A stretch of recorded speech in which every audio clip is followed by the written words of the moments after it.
Welcome back, I'm Tedward, and on this frigid, windy winter day, there's no salt on the roads, and it's finally time to take out the 1957 356 Carrera GT Coupe.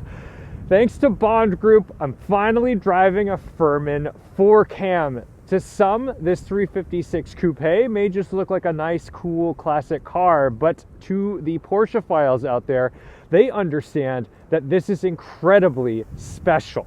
This has, instead of a pushrod flat 4 air cooler, it has a 4-cam flat 4 air cooler, specially developed for racing. Originally, I believe, for the 550 Spider, or for those of you who don't really understand what the Porsche world is, that would be the James Dean car. And in addition to putting these engines in the 550 Spider and the 904 iconic racing Porsches, they also put them in 356s. Pardon the wind noise, I'm doing my best. It's going to sound really good when we get inside though. But if you're someone who really doesn't understand what these cars are, imagine a normal Porsche 911 Carrera and then a lightweight, stripped out race car GT3 RS. This is the GT3 RS. Values are bananas. This is a 7-figure car. Well, they used to be 1.2 million to 1.5 million. This will probably be somewhere north of $750,000 today. The market fluctuates here and there.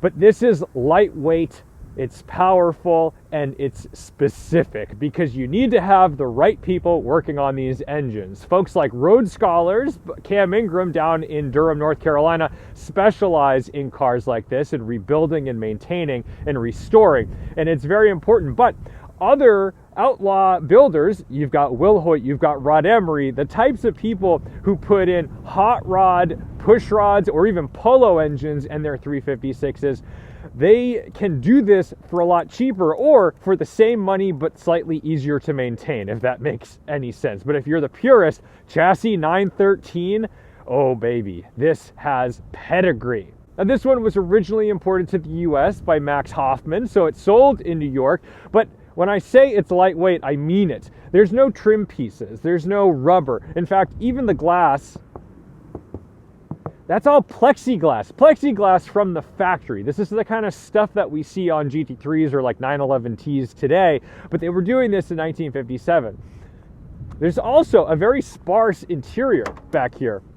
So when you get in, you've got the Speedster buckets, which we've driven lots of these. We love these seats. These are good. No seat belts, but also just sort of like a leatherette sort of thing. There's nothing really there. And the rear seats don't even have backrests. It's just open. So there you go. That's the deal. You could get these as GS trims, slightly different, and you could have them kind of any way you want, but this one doesn't even have carpets. So this is one of the proper lightweights of the group. Now, the reason that you want this car is not simply because of its awesome original lightweight components, but because of what lies in the back. Porsche Carrera. Ooh, and the Sebring Sports exhaust. We love that. Let's open this up. You can see 913 imprinted back there beyond the grille. We love a 356A. Back here, we've got the 547-1. Whenever I see this black shroud with this offset fan, that's when you know there's serious money. To buy this engine, you're in the hundreds of thousands of dollars. To rebuild this engine, you're minimum 100 grand. So this is real. Oh, well, there's the wind. So this is like the real deal, and it sounds the part. So one of the things that I love about these cars is just all the originality. You've got the SWF numbers here and here. Even these little reflectors have the correct things. This, the Hella light shroud here, the shine down light. If you take off the door cards, you can find the original numbers in there. All the wheels, they almost never come with hubcaps on the Carreras for lightweight reasons, but let's see where we go. There we go, 357 right there. So you've got those all date stamped. You've got this guy right here, and then if we dig in, I forgot to mention, part of the lightweight package is there's no heater in this car, so I am going to be really cold today. But under here, we've even got the 80-liter fuel tank, which I believe translates to just over 21 gallons. 21 gallons in this little guy. I mean, I was just complaining about how modern cars have tiny fuel tanks and the range has gone to junk. This thing, 21 gallons, it's ready to race, it's ready to win a race and not have to refuel. You've also got your spare up here with the appropriate 357 stamp there. And then over here you can see 13, that's indicating that this is chassis number 913 and the original hood. That's what we want to see. We'll let this down nice and easy. It's very windy. We don't want that to do anything funky with us today. There we go. Oh my goodness. Okay, even back there you've got the original Bosch guys. And everything is just numbered and proper. A man bought this, restored the hell out of it to its just absolute perfection. And today, we're gonna get to drive it. Let's get out of that wind. I'm sorry for that, but it is frigid cold out there today. Now, one of the things I love is when a car builder, a restoration shop, gives you a checklist. I was a pilot as a kid, so anytime I have a checklist, especially for an expensive piece of equipment, I'm very happy. So they've listed out exactly what you need to do to drive this, to move it, to get it running. And first step is turn on the gas. There's actually a fuel shutoff valve down there. You've got your on, off, and reserve. Now this is cool because if you're a pilot and you've flown Cessnas or Pipers or whatever, you know you've got that on the floor. So this also has that. Good to see. Turn the ignition key one click to the right. There we go. We're one click to the right. Then we've got pull our fuel pump on. That's right there. And then turn on the left and right coils. So this is something that you would not find in a non-4cam. In a pushrod 356, you're not going to have these guys, because what you can do apparently, and I'm sure there's people out there that know more than I do, but when you're tuning these, you can turn off like the banks, the coils on each bank, and that helps you do what you need to do. But we want those both on.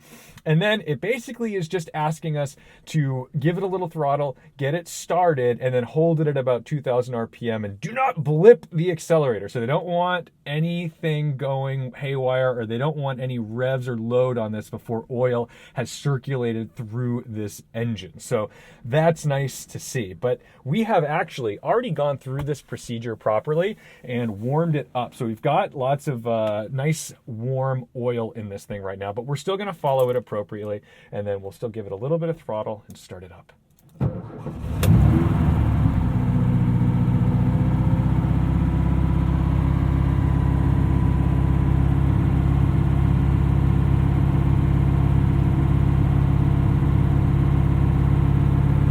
I'm still following the procedure to hold it at about 2,000 RPM for a minute, just because we want to make sure that oil has circulated and properly gotten through that whole engine.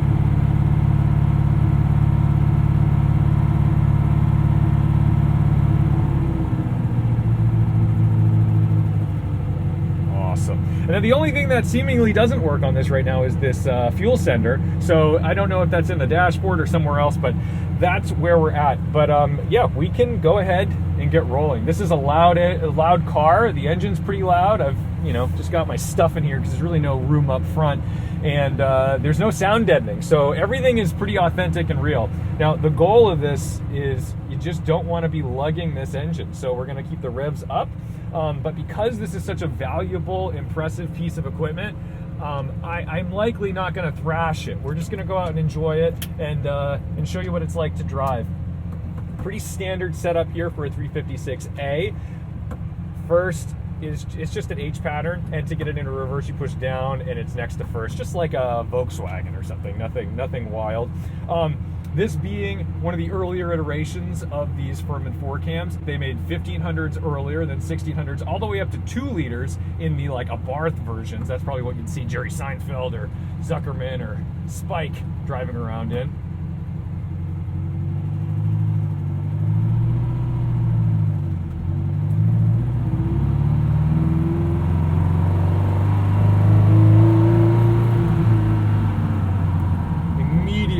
This is not your average 356.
way.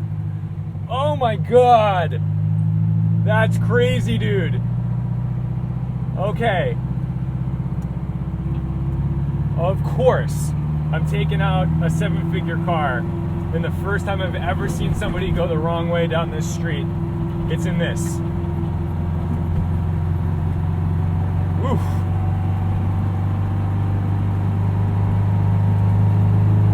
Gotta recover emotionally from that. But that's why I'm glad we're taking it easy. Can't make this up.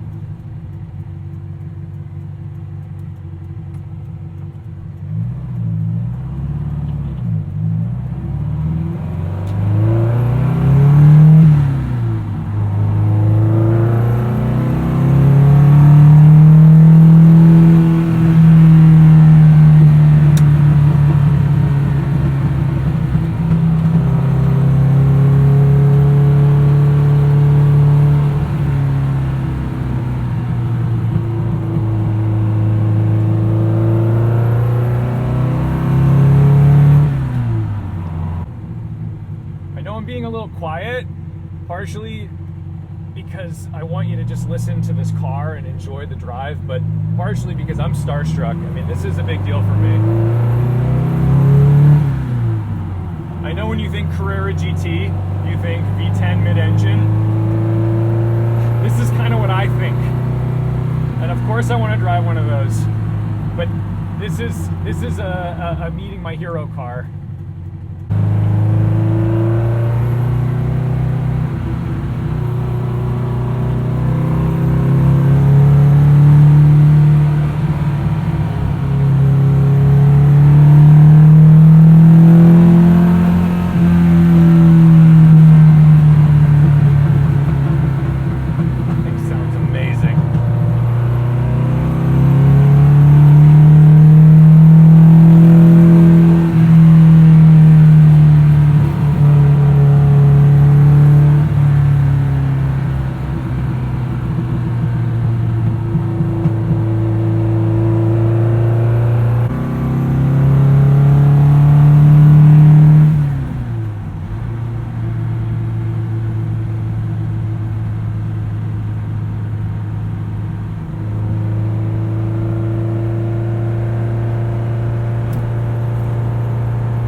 to keep the revs up, so I'm keeping the revs up. Power-wise, okay? The 4Cam doesn't feel like some monster to me here in the year 2026, especially since I've driven Will Hoyt Speedsters, I've driven Emery Outlaws and things like that. That's an insane line to take. We have to just deal with the cursed monsters in the real world while driving this car. But the character of this engine is very unique. I mean, it feels completely different from that of the pushrod engines. I just, you know, this is the real world. There's morons on their phones, and not everybody respects the drive the way we do here in this community. And I've also got no heat. I'm cold. I'm trying to avoid potholes in the rutted winter New England roads, and the salt trucks are ambitious to start laying it down. So I think we've like seen as much cursed stuff as I would like to see for the day, and I would love it if this girl would respect where I am right now, because I can't believe she's pulling this. Just stay back. Your insurance company wants no piece of what that is.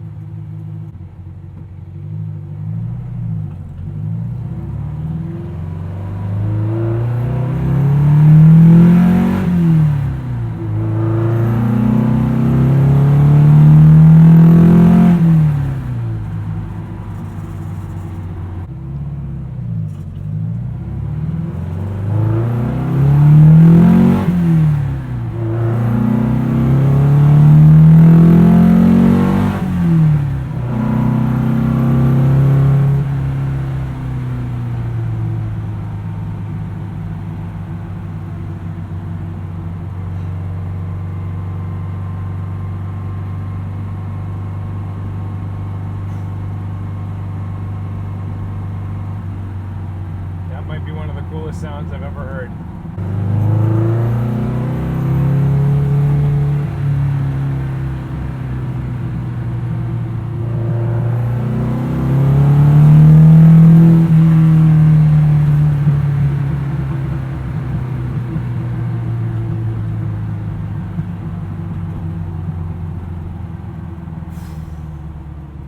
I gotta go think on this one for a while. I just met a hero.